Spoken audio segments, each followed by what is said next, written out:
So I took a signed statement from Pam, put it on tape, sent it to Buck Revell, number 2 man of the FBI at the time, who used to work for me in Philadelphia. He was the head of the bank robbery squad.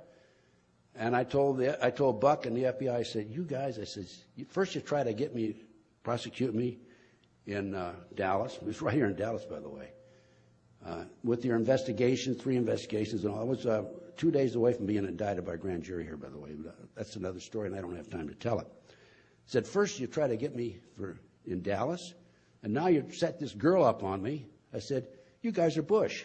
Now, for you ladies that don't know what that means you're in minor league, okay? Guys that know baseball know that's what it is. So what else has happened to me? Well, I've had surveillances on me galore. I've had people planning on me, probably 18, 20 people planning on me in the last 28 years. I've had burglaries. They've come into my house, even when I'm asleep. They put a penny on the foot of my bed one night when I was there. One night I went to bed at midnight. I got up at 3 o'clock to relieve myself. My bathrobe, when I went to bed, was at the foot of my bed. And I got up and here ceremoniously laid out like a rug next to the bed. I've been a victim of cyber terrorism, threatening phone calls, hidden camera. I came home from a trip here within the last 5 or 6 weeks, month, I guess it is.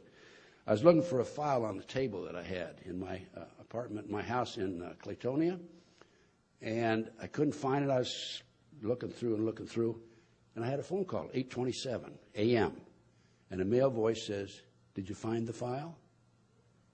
They had a camera in there, hidden camera in there. But they have cameras now that are the size of the end of a pinpoint of a needle. Had threatening phone calls, cyber terrorism, hidden cameras, my car's been stolen. I've had gang stalking on me, lug nuts removed. I've had flat tires. My window's been shot out twice. Both times I was standing near the window. I have had TV surveillance of me.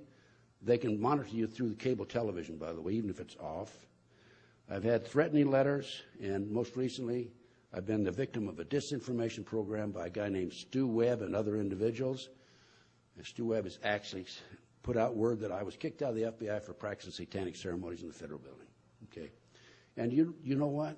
After that disinformation came out, my speaking tours came down to nothing, really. I was doing a lot of lectures before that.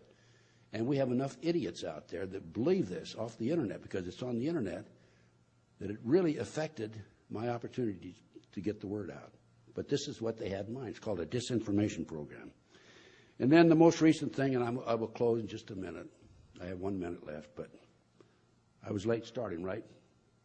I wasn't? I was, yeah. I was? Okay. Well, I won't argue with you. Huh? Go for it. Okay. All right. There's no argument then. Thank you, sir. Thank you, sir.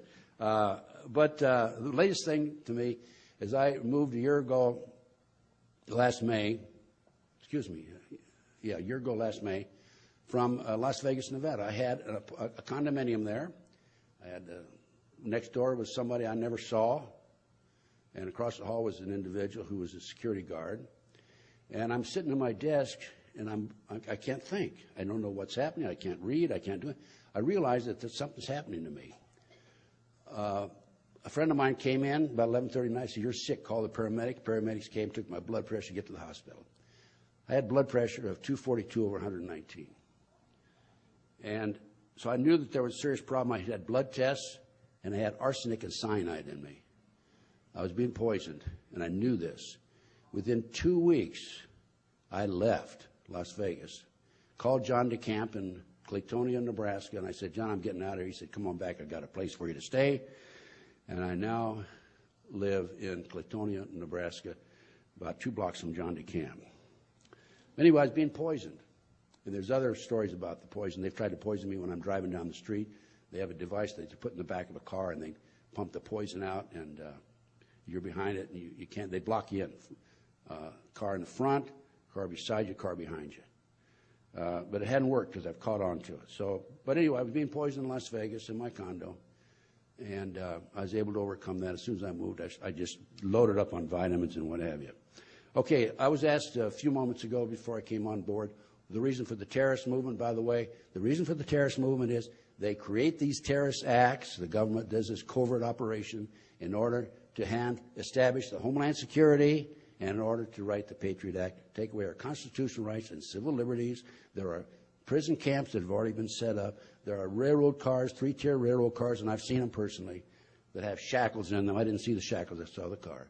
And there are big plans for the next terrorist attack, I think, to pick up a bunch of us as a red, blue, and green list and haul us off to these concentration camps. So, okay, now, thank you very much.